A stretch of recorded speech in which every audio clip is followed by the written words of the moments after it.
श्री गुरुभ्यो नमः। हरिः ओम्। जय हो विघ्नविनाश,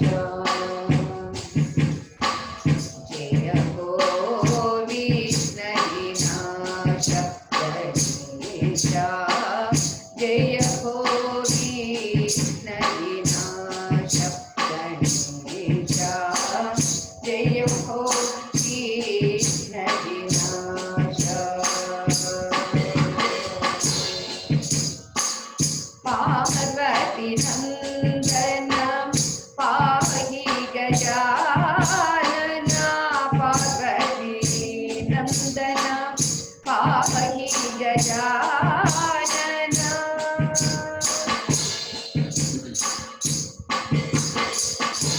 पार्वती नंदन पाहि गजानन, प्रणव स्वरूपा हे शिवनंदन, प्रणव स्वरूपा हे शिवनंदन।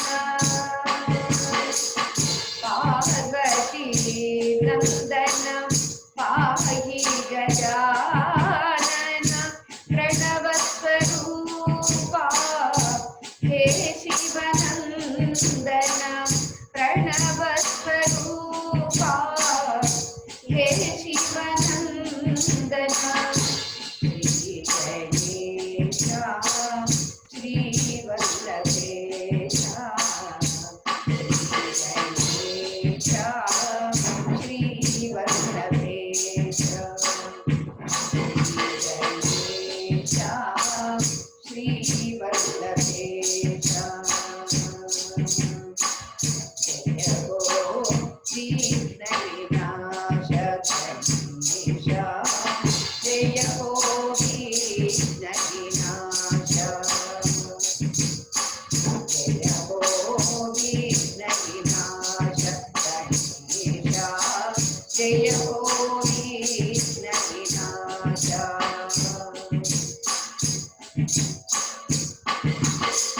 पार्वती नंदन पाहि गजानन, पार्वती नंदन पाहि गजानन, प्रणव स्वरूपा हे शिवनंदन, प्रणव स्वरूपा हे शिवनंदन। श्री गणेश श्री वल्लभेश, श्री गणेश श्री वल्लभेश, श्री गणेश श्री वल्लभेश। जय हो विघ्नविनाश गणेश। ओम श्री वल्लभ गणपतये नमः।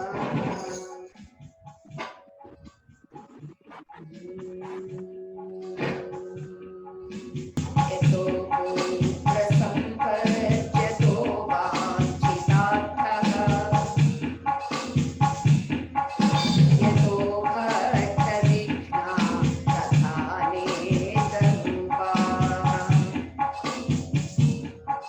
यतः शोकमोहौ यतः कामयेव, यतः शोकमोहौ यतः कामयेव, सदा तं गणेशं नमामो भजामः, सदा तं गणेशं नमामो भजामः, सदा तं गणेशं नमामो भजामः। सदा तं गणेशं నమామః భజామః। అటువంటి గణేశుణ్ణి మేము ఎల్లప్పుడూ నమస్కరిస్తున్నాము, భజిస్తూ ఉన్నాము అని చెప్పుకుంటూ నిన్న మనము ఒక చక్కని రుక్మాంగదుడి యొక్క కథను చెప్పుకున్నామండి. రుక్మాంగదుడు తన కోసం మాత్రమే కాక తన వైమానక లోకం మాత్రమే కాక తనకు జన్మనిచ్చినటువంటి తల్లిదండ్రులను కూడా కోరుకున్నాడండి. ఇతడు పుత్రుడు అంటే తల్లిదండ్రులు కోరుకోవడము, మరి ప్రజలందరూ కూడా నాయనా నీతో పాటు మేము కూడా వస్తాము ఆ వైమానక లోకానికి అని అంటే వాళ్ళ కోసం కూడా ఆ వచ్చినటువంటి దేవదూతల్ని ప్రార్థించాడు. సో ప్రార్థించడంతో ప్రజలు, తల్లిదండ్రులు, తాము అందరూ సశరీరులై గణేశుని యొక్క మంత్ర జప ప్రభావంతో అందరూ ఆ విమానాలను అధిరోహించి వెళ్ళారండి. ఇక్కడ మనకి వ్యాస మహర్షి బ్రహ్మగారిని అడుగుతూ ఉన్నారు, అరే ఆ ముకుంద ఎందుకు అలా చేసింది పాపం రుక్మాంగదుణ్ణి, ఏమిటి మరి ఆమె కథ ఏమిటి, ఆమె ఎలా ఉంది అని అడిగారండి. ముకుంద అంటే గుర్తుంది కదా, వాచగ్నివి మహర్షి యొక్క భార్య. రుక్మాంగదుడు వేట కోసమని వెళితే అతడి యొక్క సౌందర్యాన్ని చూసి మోహించి ఆమె వలచి దగ్గరికి వస్తే ఆలింగనం చేసుకుంటే ఆమెను తిరస్కరించి దూరంగా నెట్టేశాడు అనే కోపంతో కుష్టు వ్యాధి పీడితుడవుగాక అని శపించింది. చాలా మంది శాపానికి ప్రతి శాపాలు ఇస్తారు, కానీ రుక్మాంగదుడు గణేశుని భక్తుడైన కారణంగా ఆమెకు ప్రతి శాపాన్ని ఇవ్వలేదు. అయ్యో ఏమిటి, నేను ఎందుకింత పొరపాటు చేశాను, నేను వేటకు వెళ్ళడం ఏమిటి, వెళ్ళిన వాడిని ఇలా చెయ్యడం ఏమిటని పరితపించి ప్రాయోపవేశం చెయ్యాలనుకున్నాడు. ఆ సమయంలో మరి అర్హుడైనటువంటి రుక్మాంగదుడు కాబట్టి మహా జ్ఞానప్రదాత అయినటువంటి నారద మహర్షి ఇచ్చేసి ఆయనకి ఉపాయం సూచించారు. ఆ ఉపాయంలోనే ఏ దేవేంద్రుడు తాను శరీరమంతా సహస్ర యోనులై ఉంటే మరలా తిరిగి గణేశ మంత్ర ప్రభావంతో సహస్రాక్షుడయ్యాడో, ఏ గణపతిని చింతామణి గణపతిగా ప్రతిష్టాపన చేశారో, ఏ కుండం అయితే ఉందో అదిగో ఆ గణేశ కుండంలో రుక్మాంగదుడు స్నానం చేసి తన వ్యాధినంతా పోగొట్టుకొని చింతామణి గణపతిని అర్చించి తిరిగి తన వారందరితో పాటుగా వైమానిక లోకానికి వెళ్ళాడండి. అంటే వైనాయకుడు, వినాయకుని యొక్క లోకము వైనాయక లోకానికి వెళ్ళారు. ఇక ఆ తరువాత ఆ ముకుంద పరిస్థితి ఏమిటి అని వ్యాస మహర్షి అడిగితే బ్రహ్మగారు చెబుతున్నారు అని విశ్వామిత్ర మహర్షి వీళ్ళకి చెబుతూ ఉన్నారు. అంతేకాదు సూత మహర్షి సౌందకాది మునీంద్రులకు చెబుతూ ఉన్నారు. ఈ ముకుంద వాచగ్నివి దంపతులకి ఒక పుత్రుడు పుట్టాడు. పుట్టినటువంటి పుత్రుడికి కృష్ణమదుడు అని పేరు పెట్టారు. ఆ పెట్టినటువంటి పిల్లవాడు తండ్రిలాగే మంచి జ్ఞాన సంపన్నుడు. ఒకసారి ఒక చోట శ్రాద్ధ కర్మ అయితే దానికి వశిష్ఠ మహర్షి, సప్తర్షుల్లో కూడా చాలా మంది వచ్చారు. దానికి ఈ అబ్బాయి తండ్రి కూడా వెళ్ళారు. వెళితే ఈ తల్లి యొక్క శీలం గురించి అందరికీ తెలుసు కాబట్టి ఈ పిల్లవాడిని అంటారు, అరే నీవు బ్రాహ్మణ పుత్రుడివి కాదు, వాచగ్నివి చెప్పినటువంటి ఆ మహర్షి పుత్రుడివి కాదు, నీవు రాజపుత్రుడివి అని అవహేళన చేశారండి. అవహేళన చేసేసరికి ఆ పిల్లవాడు చాలా బాధపడతాడు. వెంటనే అంటాడు, ఇది నేను అవునో కాదో నిరూపణ చేసుకుంటాను, నిరూపణ అయితే గాని నేను కాదని నిరూపణ అయితే మిమ్మల్ని అందరినీ నేను భస్మం చేసేస్తా అని చెప్పి ఇంటికి వెళ్తాడు. ఇంటికి వెళ్ళి తల్లిని అడుగుతాడు. తల్లిని అడిగితే ఆ తల్లి చెబుతుంది, ఏమో ఎవరికి నీవు పుట్టావో నేను చెప్పలేను, నీ తండ్రికి అయితే మాత్రం కాదు అని చెప్పింది. దానికి చాలా బాధపడిపోయి, అరే ఒక ముని పత్నివి, ఒక బ్రాహ్మణ పత్నివి, కుల ధర్మాన్ని విడిచిపెట్టావు, పాతివ్రత్యాన్ని విడిచిపెట్టావు, కులటలాగా ప్రవర్తించావు, అంచేత నీవు కంటక వృక్షమైపోదువుగాక అని చెప్పించాడండి పిల్లవాడు, పుత్రుడు. ఎప్పుడైతే పుత్రుడు అలా శపించాడో ఆ తల్లికి చాలా కోపం వచ్చింది, చాలా బాధ కలిగింది. అంటుంది, నేను తల్లిని అనేటటువంటి జ్ఞానం కూడా లేకుండా నన్ను నీవు ఇంత శపిస్తావా, చూడు నీ కడుపున రాక్షసుడు నీకు కొడుకుగా పుడతాడు అని ఆమె శపించింది. అయ్యో ఇదేంటి, నా వంశంలో నాకు భక్తుడు కాక రాక్షసుడు పుడతాడా ఎలా అని మరలా అతడు కూడా గణపతిని ప్రార్థిస్తాడండి. వాచగ్నివి కూడా పుట్టినటువంటి కృష్ణమదుడు చాలా చక్కగా ఉన్నాడు, బాగున్నాడు, మంచివాడు. అటువంటి ఈ పిల్లవాడికి గణేష మంత్రాన్ని ఉపదేశం చేశారు. అలానే యజ్ఞోపవీత సంస్కారం చేసి గాయత్రి మహామంత్రోపదేశం చేశారు. అలాంటి పిల్లవాడు తల్లి మీద ఆ కోపంతో ఆ అవమానాన్ని భరించలేక తన తల్లి సౌశీల్యవతి కాదు అని తెలియడంతో బాధతో అలా చేస్తే, శపిస్తే, ఆ తల్లి మరలా ఇలా శపిస్తే ఏం చెయ్యాలి అని బాధపడుతూ ఉన్న సమయంలో అశరీరవాణి పలుకుతుందండి. నాయనా, నీవు క్షత్రియ పుత్రుడివి కాదు, దేవేంద్రుడి పుత్రుడివి, దేవేంద్రుడి వలన నీవు జన్మించావు అని చెప్పారు. సరే, ఎంత చెబితే మాత్రం ఏముంది, అయిపోయింది. ఇక ముందు నా బ్రతుకు ఏమిటి, జీవనం ఏమిటి అనుకుంటారు. అతడికి వివాహం అవుతుంది. వివాహమైన తర్వాత ఒక చోట అరణ్యంలో కూర్చుని తపస్సు చేస్తూ ఉంటాడండి. గణేష మంత్రాన్ని జపం చేస్తూ ఉన్నాడు.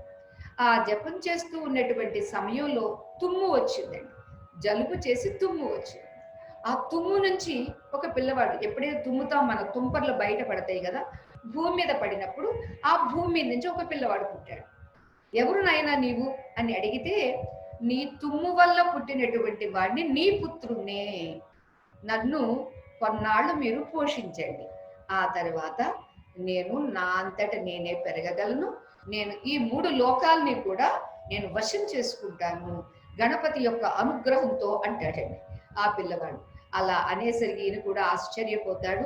ఆశ్చర్యపోయి, ఓహో, తల్లి శాపము ఈ రకంగా పరిణమిస్తుంది కాబోసు అని మరలా తపస్సు చేసినప్పుడు గణపతి ప్రత్యక్షమై, నీ తల్లి శాపము నెరవేరుతుంది, అంతేకాదు నా భక్తుడుగా ఉంటాడు, ఇతడు చాలా గొప్పవాడు, 3 లోకాల్ని తన వశంలో ఉంచుకుంటాడు అని ఈ తండ్రితో చెప్తాడు.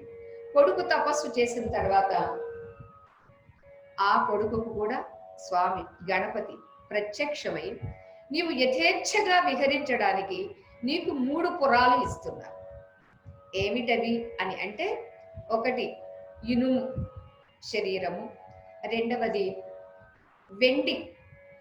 వెండి పురము, మూడవది బంగారు పురము. దీన్ని 3 పురములు, త్రిపురములు. ఈ త్రిపురములలో నీవు ఎవరికీ కనిపించకుండా విహరిస్తూ ఉంటావు యథేచ్ఛగా.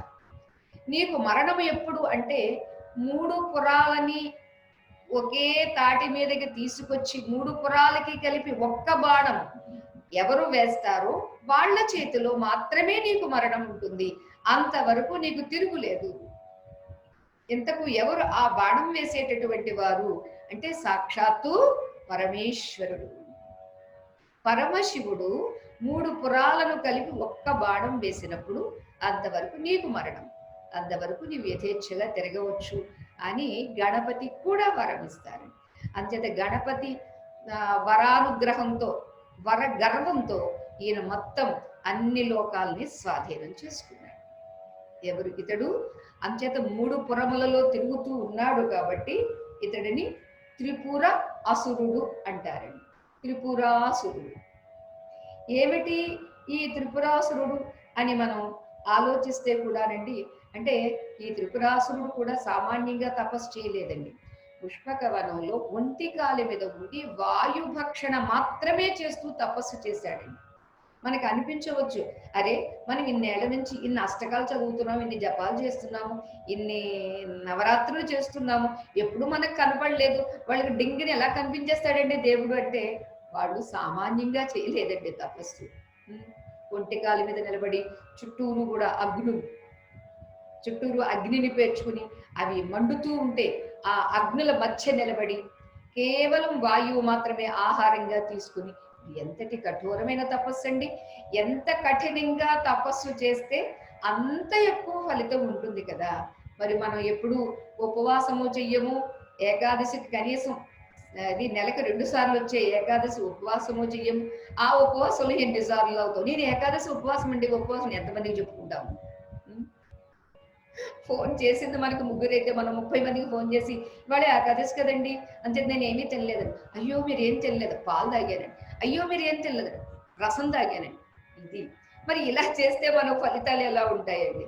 అంచేత ఆ వేళ రాక్షసులే కావచ్చుగాక, కాఠిన్యమైనటువంటి ఒక నియమ నిష్టలతో తపస్సు చేశారు కాబట్టి ఆ తపస్సుకి ప్రసన్నమై అటు బ్రహ్మగారు కావచ్చు, ఇటు గణపతి కావచ్చు, ఎవరైనప్పటికీ కూడా అలా దర్శనమిచ్చారు. అంతేకాదండి, ఇతన్ని నీకేం వరం కావాలో కోరుకో అని కృష్ణమదుడు అడిగితే అంటారండి, నీకేం వరం కావాలి కోరుకోరంటే, నాకు బ్రహ్మజ్ఞానాన్ని ప్రసాదించు, అంతేకాదు నీ భక్తులలో నన్ను అగ్రగణ్యుడిగా ఉండేట్టుగా చెయ్యి అన్నాడండి. తథాస్తు అన్నారు. అంచేత అక్కడ మనకి వరద గణపతిగా ఇతడి కోరిక మీద నెలకొని ఉన్నారు. ఇలా ఈ కృష్ణమదుడి పుత్రుడైనటువంటి త్రిపురాసురుడు, రాక్షసుడు ఎవరైతే ఉన్నారో అటువంటి ఆ రాక్షసుడు అందరి మీదకి యుద్ధానికి వెళుతూ ఉంటే దాన్ని భరించలేక మరలా దేవతలందరూ కలిసి బ్రహ్మగారి దగ్గరికి వెళ్ళారండి. ఆ సమయానికి నారద మహర్షి వచ్చారండి. వచ్చిన నారద మహర్షిని, ఏమయ్యా దీనికి ఏమైనా ఉపాయం ఉందా అని అడిగారండి. అడిగితే అప్పుడు చెబుతారు, ఏ గణేశుడు వరప్రభావంతో అతడు త్రిపురాసురుడయ్యాడో అదే గణేశని మీరందరూ జపం చెయ్యాలి, అదే గణేశుడి యొక్క అనుగ్రహాన్ని మీరు పొందాలి, అంచేత మీరందరూ గణేశుని ప్రార్థించండి అని నారదుడు ఉపాయం చెప్పాడు. కొన్ని మనకి తెలిసినప్పటికీ కూడా ఏం చేయాలి, అప్పుడు బుద్ధి పారదండి, తెలుసు కానీ ఆ క్షణంలో మనకి పని చెయ్యదు బుర్ర. అదిగో అటువంటి సమయంలో నారద మహర్షి వచ్చి ఏం చెయ్యాలి, ఎలా చెయ్యాలి అనేది సూచిస్తూ ఉంటాడు దేవతలకు కూడా. ఇక ఇక్కడ దేవతలందరూ కలిసి ఆ గణేశుని ప్రార్థన చేస్తారండి. నమో నమస్తే పరతత్వరూపా, నమో నమస్తే పరమార్థరూప, నమో నమస్తే ఖిల కారణాయ, నమో నమస్తేస్తు గణేశ తుభ్యం, నమో నమో భూతమయాయ తేస్తు, నమో నమో భూతకృతే సురేష అని అందరూ ఆ గణపతిని మనస్ఫూర్తిగా ప్రార్థన చేశారండి దేవతలంతా. దానికి స్వామి ప్రసన్నమై, ఇది సంకటహర స్తోత్రము, ఎవరికైనా జీవితంలో ఎప్పుడో చేసినటువంటి ఆ పాప కష్టాలు సంకటాలు వస్తే అప్పుడు ఈ సంకటహర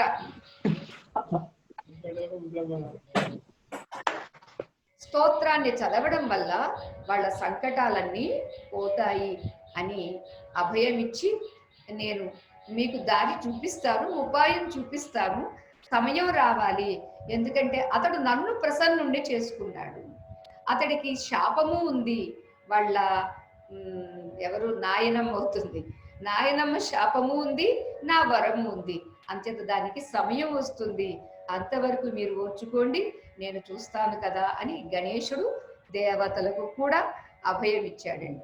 అంటే మనకి భూమి మీద ఏ రకపు సమస్యలు ఉంటాయో దేవతలకు కూడా అదే రకంగా సమస్యలు ఉంటాయండి. సమస్యలు లేని వాళ్ళు ఎక్కడ? రమణ మహర్షి చెప్పినట్టుగా దేహంతో ఉండడమే సందేహం. సందేశము జ్ఞానులకి ఉంటుంది, అజ్ఞానులకి సందేహంగా ఉంటుందండి. అంతేత సందేహం ఏం చేస్తుంది? ఎప్పుడు సమస్యల్ని ఇస్తూనే ఉంటుందండి. అంతేత సమస్యలు దేవలోకంలో ఉన్న భూలోకంలో ఉన్న సమస్యలు మాత్రం అందరికీ ఒకటే. మరి ఆ సమస్యల్ని గట్టెక్కించాలి, దాటాలి అంటే సమస్యలను సృష్టించేవాడు, సమస్యలని తొలగించేవాడు ఎవరో అతన్ని ప్రార్థించాలి. అందుచేత అతడే విఘ్న వినాయకుడు, విఘ్న వినాశకుడు.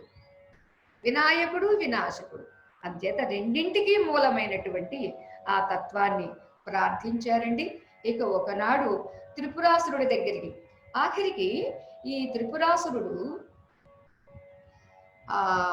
వైకుంఠానికేమో చిన్న కొడుకుని చండుడు అనేవాడిని నాయకుడిగా పెట్టాడు, బ్రహ్మలోకానికేమో పెద్ద కొడుకు ప్రచండుని నాయకుడిగా పెట్టాడు.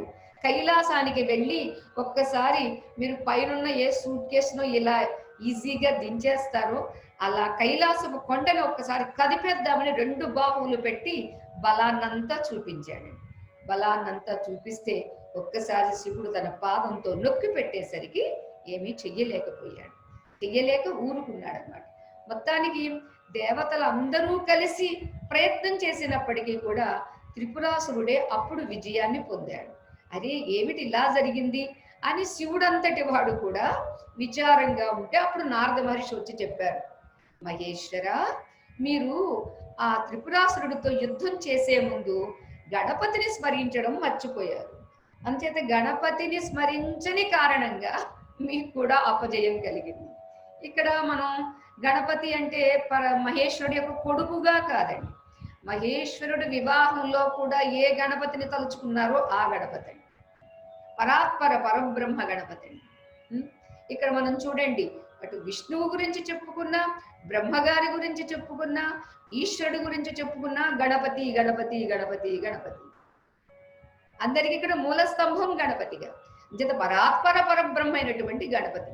ఆ గణపతిని మీరు స్మరించలేదు, అందుచేత మీరు అపజయాన్ని పొందారు. మీరు ఆ గణపతిని స్మరించాలి, స్మరించిన నాడు తప్ప అతడు మీ ముందు ఓడడు అని చెప్పారు. సరే, ఇంతలో వీడు ఒకసారి విజయాన్ని పొందాను కదా అని త్రిపురాసురుడు వెళ్ళిపోయాడు. తాను పాతాళ లోకంలో ఉన్నాడు, ఎప్పుడు కావాలంటే అక్కడికి వెళ్తుంటాడు. అమరావతికి వెళ్తాడండి. ఎవరు ఇక తను చెప్పిన చోట అక్కడ ఉండాలంటే అక్కడ ఉండడం, ఇతను మాత్రం త్రిలోకాలు సంచారం చేస్తూ ఉన్నాడు త్రిపురాసురుడు. అటువంటి త్రిపురాసురుడి దగ్గరికి ఒక బ్రాహ్మణుడు వచ్చాడండి. ఎవరా బ్రాహ్మణుడు అంటే దేవతల యొక్క బాధ మొర వినలేక పాపం తాను కూడా ఏదో చెయ్యాలి అని అనుకుని ఒక బ్రాహ్మణ వేషంలో త్రిపురాసురుడి దగ్గరికి వెళ్ళాడండి. వెళితే అంత దూరంలోని సభలోకి వస్తున్నటువంటి ఆ బ్రాహ్మణోత్తముడు చూసి, వీడు సింహాసనంలో కూర్చున్నటువంటి వాడు కాస్త లేచి వెళ్ళి ఎదురేగి వారికి నమస్కారం చేసి పాదాల మీద పడి సాష్టాంగ ప్రణామం చేసి కూర్చుండబెట్టి పాద పూజ చేసి అతిథి మర్యాదలు చేసి, అయ్యా తమరు ఇలా రావడం నాకు చాలా సంతోషం, తమ అనుగ్రహము తమ ఆశీర్వాదం అని అంటుంటే, ఆ అనుగ్రహము ఆశీర్వాదం అంటే పొంగిపోయిన గణపతి మరొక్కసారి అంటారండి, నీకు 3 పురాలు క్షేమంగా ఉన్నాయి కదా, 3 పురాల్లో ఏది ఇనుము వెండి బంగారం, ఇలా 3 పురాల్లో నువ్వు క్షేమంగా ఉన్నావు కదా, ఇదిగో ఈ ధనస్సు మీద 3 పురాలను నిలబెట్టు, నువ్వు హాయిగా ఉండు అని మరొక్కసారి అనుగ్రహించి ఆశీర్వదించాడు. సరే, ఇక తర్వాత నేను వెళ్ళి వస్తాను అని అంటే, మీరేం తీసుకోరా, మిమ్మల్ని మీకు ఏం కావాలో అడగండి నేను ఇస్తాను అంటాడండి త్రిపురాసురుడు. నాకేమీ వద్దులే అంటాడు. అలా కాదు, మీరు ఏదైనా సరే తీసుకుని వెళ్ళాల్సిందే అని. ఎందుకంటే ఇప్పుడు ఆయన త్రిలోకాధిపతి కదా, త్రిలోకాధిపతి దగ్గర ఒక బ్రాహ్మణుడు వచ్చి వట్టి చేతులతో పోతే ఎలా, అంచేత పాపం ఒత్తిడి చేస్తాడు త్రిపురాసురుడు. అప్పుడు అతడు బ్రాహ్మణుడు, అవును నిజమే, వచ్చిన పని మర్చిపోయాను నేను, ఇతడు నన్ను స్తుతిస్తూ ఉంటే ఆ స్తోత్రాల్లో పడి నేను కూడా వచ్చిన పని మర్చిపోయాను అని అనుకుని, నువ్వు ఎంతగా బ్రతిమలాడుతున్నావు కాబట్టి నాకు ఒక పని చేసి పెట్టు. ఏమిటది?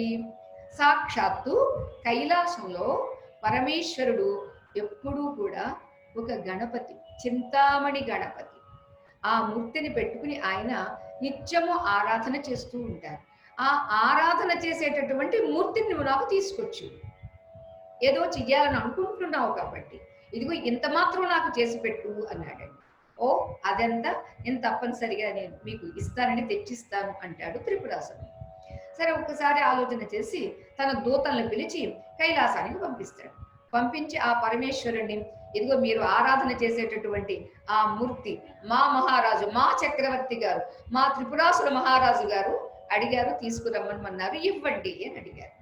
దానికి మహేశ్వరుడికి చాలా కోపం వచ్చి, మీరు దూతలు కాబట్టి నేను మిమ్మల్ని విడిచిపెడుతున్నాను, అదే మీ రాజు అయితే భస్మం చేసేవాడిని, మన్మథుణ్ణి ఎలా కాల్చేశానో అతన్ని కూడా అలా కాల్చేవాడిని, మీరు వెళ్ళండి వచ్చిన దారిని అని పంపిస్తాడు.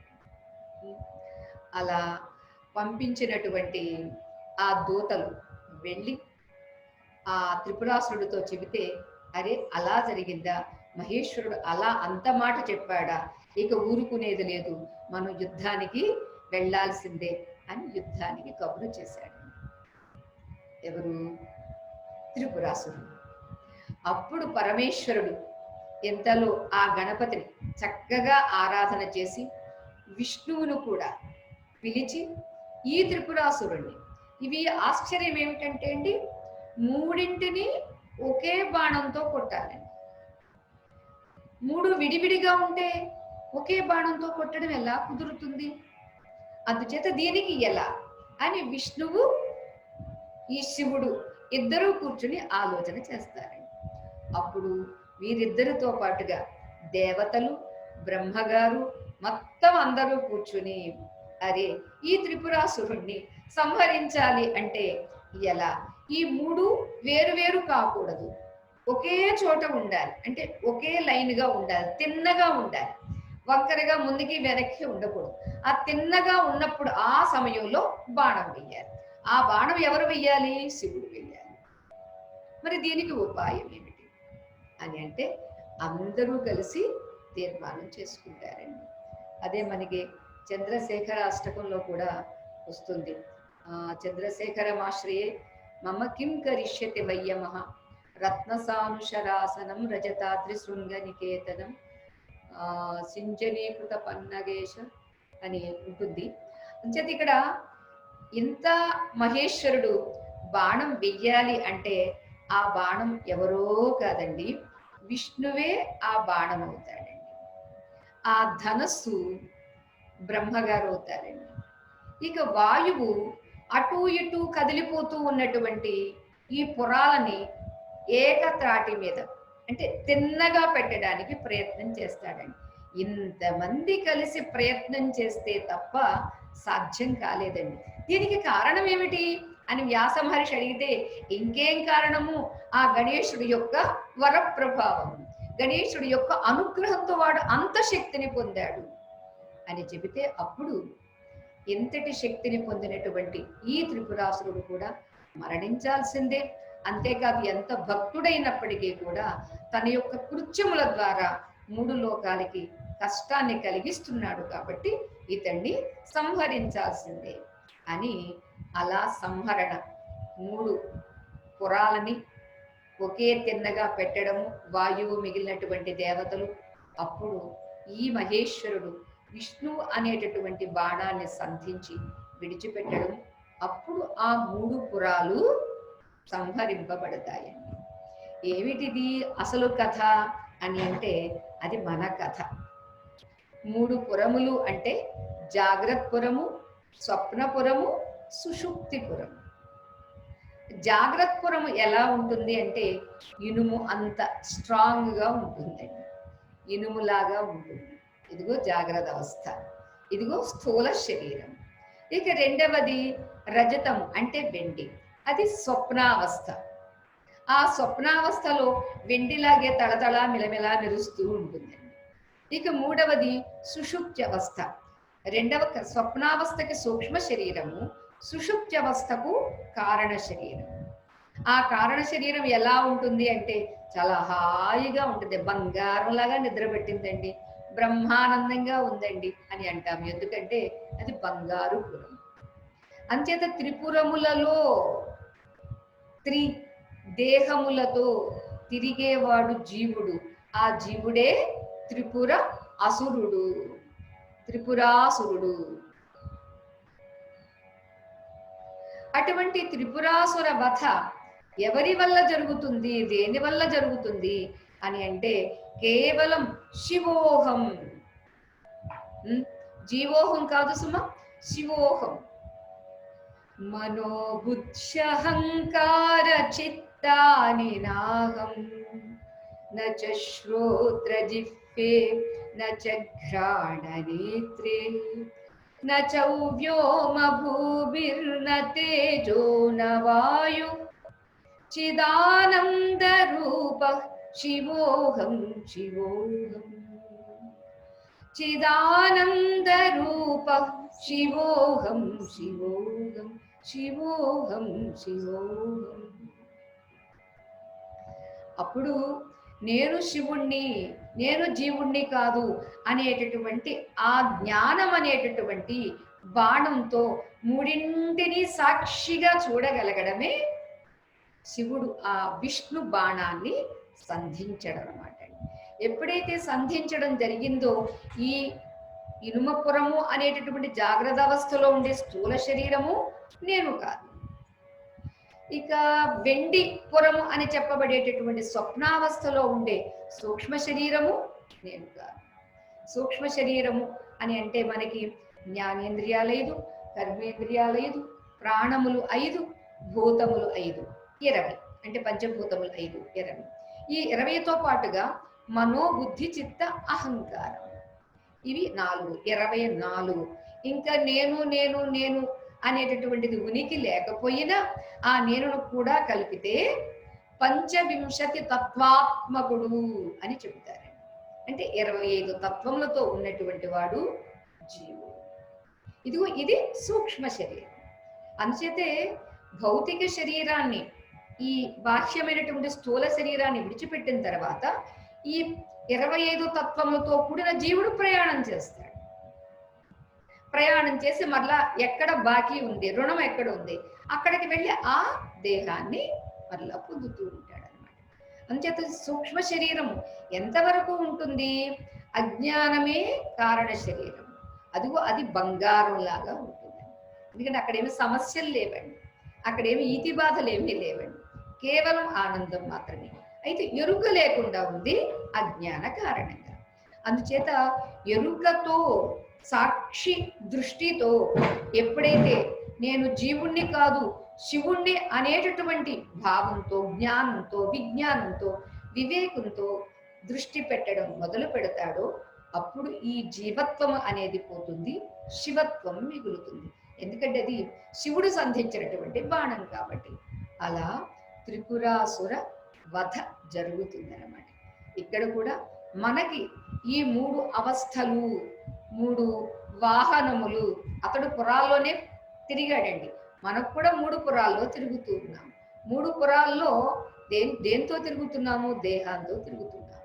అంచేత ఈ 3 దేహాలతో, 3 పురములతో తిరుగుతున్నటువంటి నేను ఎవరు అని గుర్తించినప్పుడు, వివేకం కలిగినప్పుడు ఇక్కడ మనకి చెప్పుకున్నటువంటి త్రిపురాసుర వధ జరుగుతుంది.